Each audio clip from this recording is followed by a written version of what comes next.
Wow, what a crash in the markets, folks. Is the crash over, or are we in for one more big ride on the way down? Is the bull market over? Are we in a bear market now, right? The alts are looking pretty bad, but is there a chance of an alt season, right? First of all, we're going to talk about what caused all of this and how is Bitcoin and Ethereum reacting to it. What am I personally buying and what I'm telling my Discord to buy? Okay, let's go straight into this. Basically, it was an okay reaction from Bitcoin, right? Look at this. Bitcoin actually didn't move much. Yeah, there was that big wick down, but see how it actually held this 91.5K area, right? Which is this red line here. It's basically the line that needs to not be broken with a close. They can wick down, right? They can wick down, but they're not a full close below. And we came back to this 97.5K area, right? This was, this is actually, you know, if you ignore the wick here, this actually just looks like a normal, very normal trading range where you could even say that Bitcoin, right, might for the bears, they'll say this is shoulder, head, double head, shoulder here, and we go down with the neckline at 91.5K. Personally, myself, I think we at least get to about 112 to 115K, right? One more move here, and then the market will let me know. If it breaks up, then we've got more upside. If it fails here and comes back down, you know, below 100 again, then I would say, yeah, the bears might be right, and we could be in with the top here with a breakdown. So Bitcoin actually just looks fine right now. It looks like this could be just a bear trap, shoulder, head, shoulder, bear trap, and then boom. This is the second chance with a dip for bulls to get in, and boom, it could take off, right? The big question, though, is on Ethereum. What happened to Ethereum? Basically, let's have a look at ETH. ETH here is, first of all, it must hold this large red trend line. This is log chart, right? Because this started in what? June 2022. And when Ethereum was at $880. $880, that was basically the low of this bear run.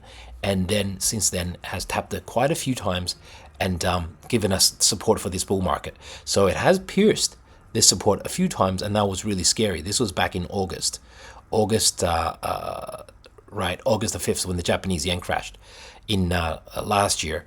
And now we have this massive pierce down, right, on the tariff scare. And then we really need to, this is the weekly. We closed around 2,800 yesterday, which was really good on the daily, right? But we really need to close this weekly up here. So, I'd say above this 27.57. Let's call it 27.60 in order for us to bounce higher. Okay, so how does Ethereum look on a daily chart, and where is it going on a daily chart? Why did all this happen? Was it because of the tariffs? And if it's because of the tariffs, is it over now? Is the threat over now? And what coins would I buy?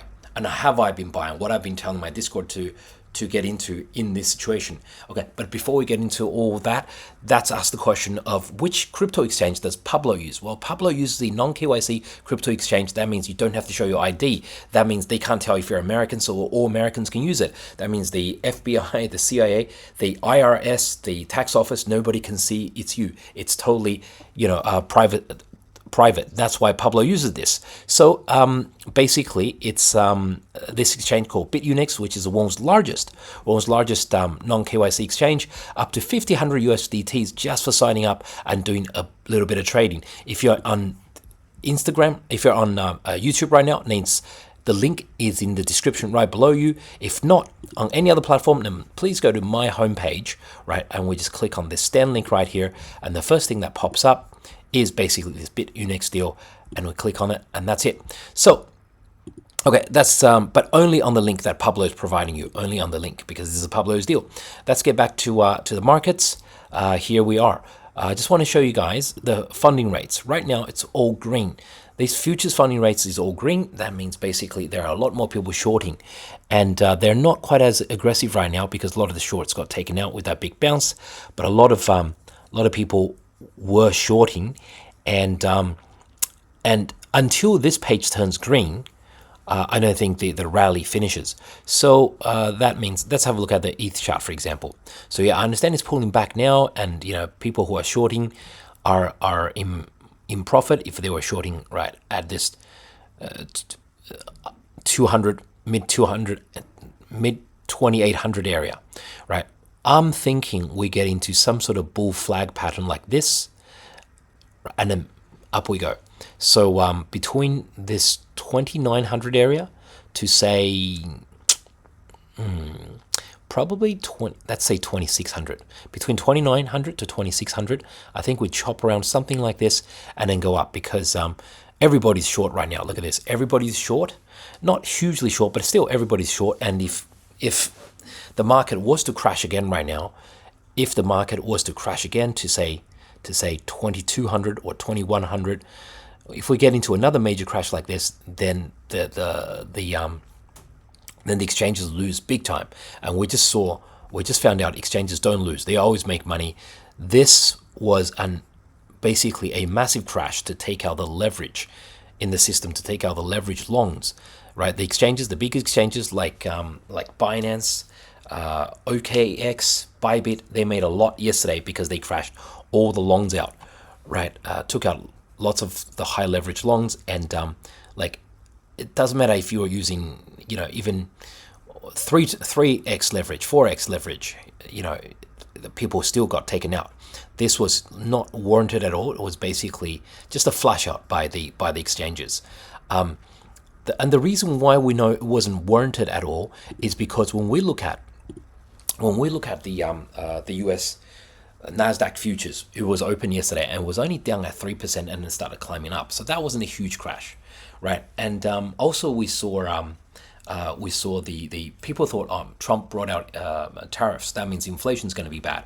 Well, if inflation was bad, then the US 10-year Treasury yield would actually go up. Yesterday, the US 10-year Treasury yield went down, right, when Trump tariff news against Canada and against Mexico was announced. So that wasn't the reason either, right? So this was just a flash out created by the exchanges. And what coins are we buying? So yesterday, I told my Discord that I was buying basically some ETH ecosystem here, right? When we had that, this is a 15-minute chart. When we had that wick down, I basically told my Discord that might be the wick down we're looking for, the bottom in tail, right? Around the 2400s, I started buying, ETH ecosystem, which is ETH, Link, Arrow, ENS, Uni, Sushi, right? Not financial advice, as always, not financial advice. And I also shared this chart, which is the average entry prices for the Trump boys. See, for ETH, their average entry is around $3,200. $3,200. That means at $2,100, they had just lost 1/3 of all their money. 1/3 of all their money. I think they put in $250 million into ETH. So at $2,100 ETH, the Trump family, the Trump boys, were down $80 million, right? So I said Trump losses would be huge. They were buying the top, right? At $2,200 ETH, their loss is huge. So good chance Donald Trump might step in and do something about it. And what have we seen since then? We haven't quite seen Donald stepping with anything yet, but we know it's coming. How do we know it's coming? Because this is his son, Eric Trump. And what did Eric just say? Eric just said that, he basically said something like, we should basically get into the Ethereum ecosystem. I saw his tweet this morning. Yeah, there we go. 9 hours ago, he said, in my opinion, it's a great time to add ETH, Eric Trump. Right, 6.3 million people just saw that. That was only 9 hours ago. So we might end up with, 15 million people having seen that message. Remember, this is not any punter, any influencer online. This is the guy who runs the Donald Trump crypto company, which is called World Liberty Coin. In fact, I don't think Donald Trump even quite knows what he's doing with launching a Solana coin on Pump.fun called Trump, the meme coin. Donald Trump doesn't know any about that. He doesn't know about Radium. He doesn't know about Solana. He doesn't know what he's doing. So obviously his sons who are doing this, right? Is it Eric Trump? Is it Don Trump Jr.? Is it Byron Trump? I think it's a combination of all three guys, right? All three of them, right, are basically running the crypto show for him. So essentially, the crypto policy of Donald Trump is going to be decided between about 3 or 4 guys. Then that's his 2 or 3 sons, plus David Sachs, who is the crypto plus AI czar, but he's not family. Trump's going to listen to his own boys more than his family, and he's going to listen to Elon Musk if he has something to say about Doge. But Elon's not going to come in every day and say, oh, I think we should pump ETH. So the key to remember here is that Trump family created this World Liberty coin, which is a real world assets DeFi coin. They invested $250 million into ETH, and they've just lost 1/3 of that when ETH was down. So I think those boys putting a lot of pressure on their dads right now to bring some really good policies to ETH. And what happens with ETH is that right now, the Department of Government Efficiency, which is run by Elon Musk, they're gonna basically use a blockchain to record all the government payments and all the government papers and processes. And what happens on there is that then all transactions are recorded on this blockchain, so you can't change it, so there's transparency, and anybody can log in and just see how the government spends its money and everything that gets processed. And Elon Musk is interviewing people for this chain. He interviewed people like I think Sui. He's definitely interviewing ETH. So this could be pressure from the Trump boys put on their father to ask Elon, let's do the DOGE, Department of Government Efficiency, with the Ethereum blockchain.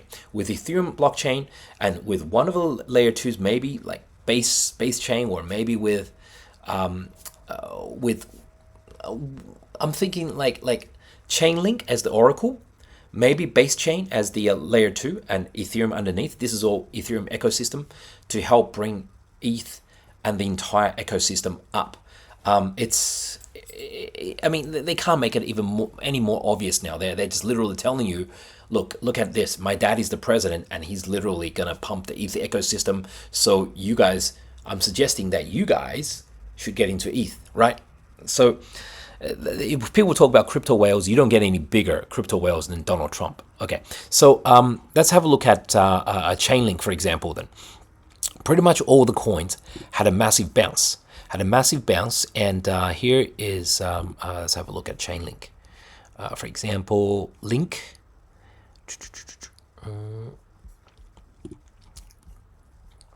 So Chainlink did quite well because, I was telling my folks to buy a Chainlink around $16. We didn't catch the exact pivotal bottom at 15 something, but when my message got out, it was still around like the $16. So on Chainlink, if you've been watching my videos from before, the key support here was 1640. We withheld that. Then the next level, 1930, we withheld that.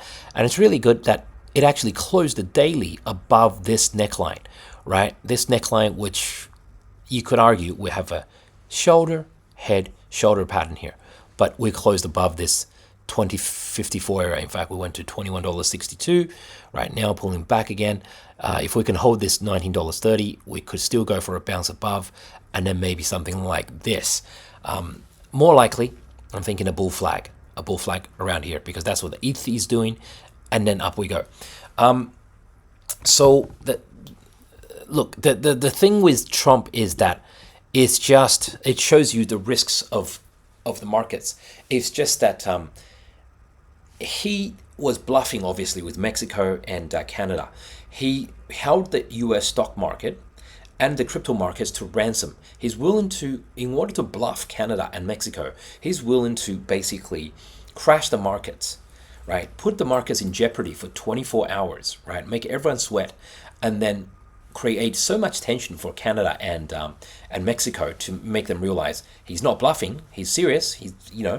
Then they all capitulated, they all kneeled down, so to speak, and Mexico gave Trump what he wanted, which is 10,000 soldiers at the to guard the Mexican-U.S. border, and Canada did the same thing. They're investigating fentanyl. They're guarding the border as well. So Trump got what he wanted, and now crypto is pulling back again because Trump's bluff to China was called by China. So China did not bend, so Trump's basically had to go ahead and put 10% tariffs on all Chinese imports, and China's hit back with imports, So we're in a bit of a trade war right now. It's too volatile to call right now, too volatile to call. And because Trump is but my overall message is this, because Trump is so unconventional, he's so like a cowboy, shooting from the hip. So I do think that he's really going to try to help his own family. He's not going to see his own family $250 million of ETH go down, even half of that. Even if ETH goes to like 2,000, 1,800, they've lost over $100 million. That's actual cash. So I think Trump's going to do something about it. I'm thinking the ETH ecosystem, along with a few other narratives. What are those few other narratives? Well, follow Pablo. I'm going to tell you guys in my next episode. Catch